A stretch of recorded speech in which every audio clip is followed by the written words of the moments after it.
Imagine being treated like a criminal just for the color of your skin and the power you carry in silence. That's exactly what happened when a poised, brilliant black woman boarded a flight like any other day, till security wrongfully dragged her off in front of stunned passengers. But they didn't know who they were messing with, 'cause one phone call later, $5 billion disappeared from the airline's future.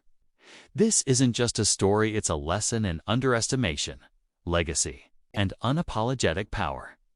If you believe in justice, respect, and stories that shake systems, hit that subscribe button now and never miss a moment that changes the pic. It was a cold Monday morning at JFK International when Dr. Amani Cole, a self-made billionaire tech CEO, and one of Forbes' top 10 most powerful black women in business, strolled through the private gate reserved for elite passengers. Dressed in a tailored cream suit, sharp heels, and gold-rimmed glasses, she looked like elegance and power combined. Yet beneath that polished exterior was a woman who built an empire from her mother's basement after being rejected from Silicon Valley accelerator programs. Because, in their words, her name didn't sound investable. She was the face of an AI conglomerate revolutionizing medicine, transport, and national defense.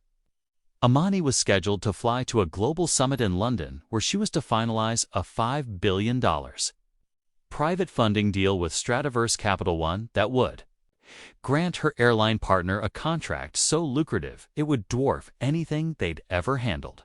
But before she could even get to her first-class seat, a whisper spread among flight attendants. A black woman in first class. Alone? No assistant, no white colleague. They alerted security. "We have a possible breach," one stewardess muttered, eyeing Amani like a suspect. Moments later, two burly airport security men approached her as she buckled her belt.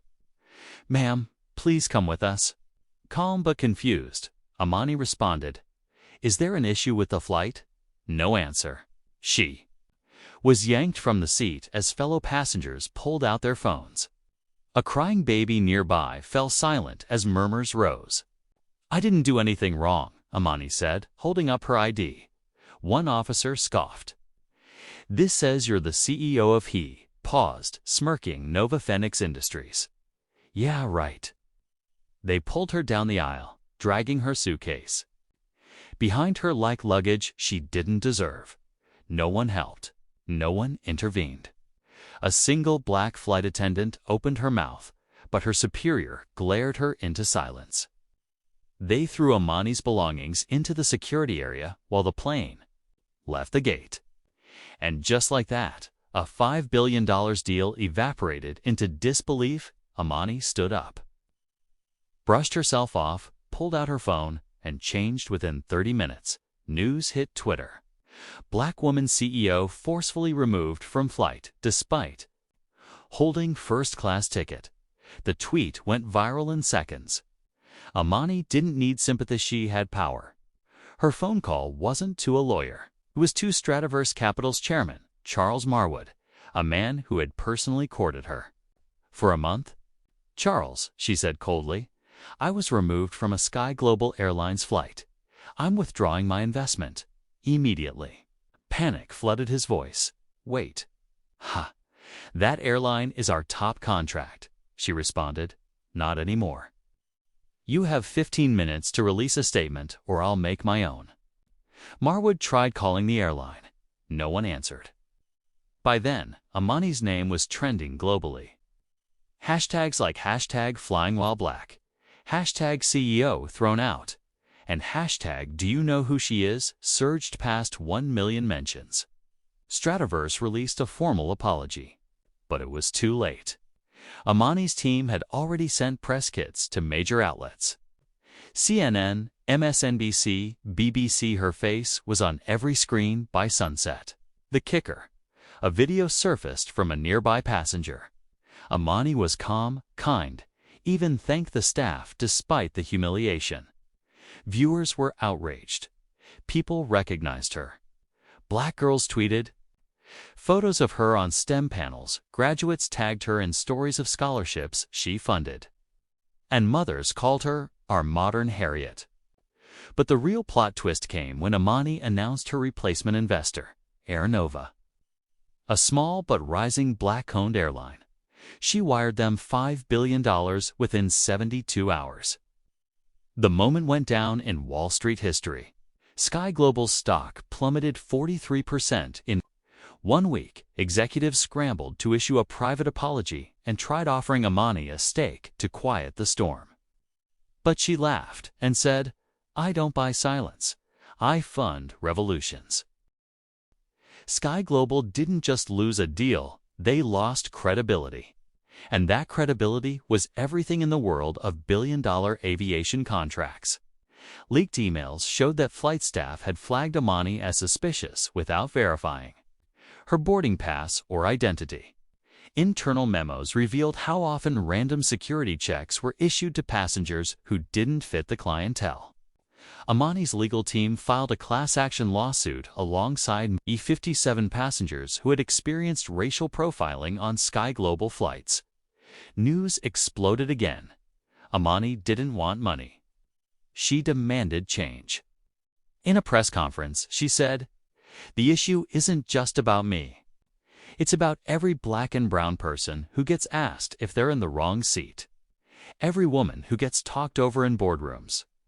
Every child who gets told their name isn't professional." The lawsuit grew to include international claims. Governments launched investigations. Sky Global's CEO, a smug Harvard graduate with a record of brushing off diversity, was ousted in disgrace. Amani launched a documentary titled "The Flight She Never Took," exposing systemic biases in travel. But that wasn't all. She also announced the creation of Airline, a tech-driven airline experience powered by AI to ensure fair treatment and blind identity verification. Every investor wanted in. Even celebrities started publicly endorsing it. Oprah, Viola Davis, LeBron James, and even global royalty tweeted support. And at the ribbon-cutting ceremony for the Airline flagship hub, Amani looked at the cameras and simply said, "They thought they were escorting me out, but I was just clearing the runway." 6 months later, Airline had tripled in valuation. Amani was named Times Person of the Year. But more importantly, she inspired legislation. The Equal Transit Act passed in the U.S., making race-based airline removals punishable by federal law. Airlines were forced to implement new anti-bias training, and Amani's consulting arm led the initiative. Paid millions to teach the very industry that once disrespected her. And yet, Amani stayed humble. She visited classrooms to talk to young black girls about resilience. She partnered with ex-flight attendants who had been silenced to give them new roles in Airline. She started a fund for entrepreneurs denied access to travel visas. In one emotional moment, she returned to JF Connaught through the private gate, but the public one. "I wanted every little girl to see me walk through the same doors they do and know she belongs," she said. A white woman stopped her and whispered, "I was on that flight. I didn't say anything. I'm so sorry." Amani smiled kindly. "Then speak now. Don't be silent for the next woman." The two hugged as passengers applauded. That wasn't the end of her story, was the liftoff. Because Amani Cole didn't just get pulled off a plane. She pulled an entire generation forward with her.